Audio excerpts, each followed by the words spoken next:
និយាយតិចតែគេចូលចិត្តមិនមែនមានន័យថាមិននិយាយអ្វីទាំងអស់ទេតែគឺនិយាយនៅពេលត្រឹមត្រូវនិងនិយាយឲ្យមានតម្លៃមនុស្សដែលគេចូលចិត្តភាគច្រើនមិនមែនជាមនុស្សនិយាយច្រើនជាងគេទេតែជាមនុស្សដែលធ្វើឲ្យអ្នកដទៃមានអារម្មណ៍ល្អពេលនៅក្បែរតិចនិចទី1ចេះស្ដាប់ឲ្យច្រើនពេលអ្នកស្ដាប់ដោយយកចិត្តទុកដាក់មនុស្សនឹងមានអារម្មណ៍ថាពួកគេមានតម្លៃមនុស្សចូលចិត្តអ្នកស្ដាប់ល្អជាងអ្នកនិយាយមិនឈប់តិចនិចទី2និយាយខ្លីតែច្បាស់កុំនិយាយវែងពេករហូតអ្នកស្ដាប់ធន់និយាយត្រឹមចំណុចសំខាន់ឲ្យងាយយល់និងមានអត្ថន័យតិចនិចទី3កុំប្រញាប់ឆ្លើយមុននិយាយអ្នកគួរគិតបន្តិចសិនមនុស្សដែលគិតមុននិយាយមើលទៅមានភាពចាស់ទុំនិងគួរឲ្យគោរព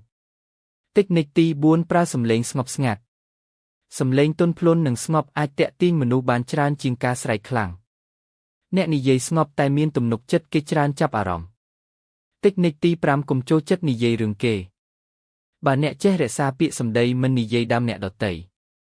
មនុស្សនឹងទុកចិត្តនិងចង់រាប់អានអ្នកកាន់តែច្រើនតិចនិចទី6ញឹមឲ្យបានច្រើនពេលខ្លះស្នាមញឹមមួយមានតម្លៃជាងពាក្យសម្ដីរាប់រយម៉ាត់មនុស្សចូលចិត្តអ្នកដែលមានថាមពលវិជ្ជមានចុងក្រោយមនុស្សដែលនិយាយតិចតែគេចូលចិត្ត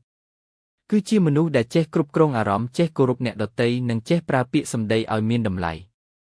ពេលអ្នកនិយាយតិចតែធ្វើឲ្យមនុស្សមានអារម្មណ៍ល្អមនុស្សនឹងចង់នៅក្បែរអ្នកដោយស្វ័យប្រវត្តិ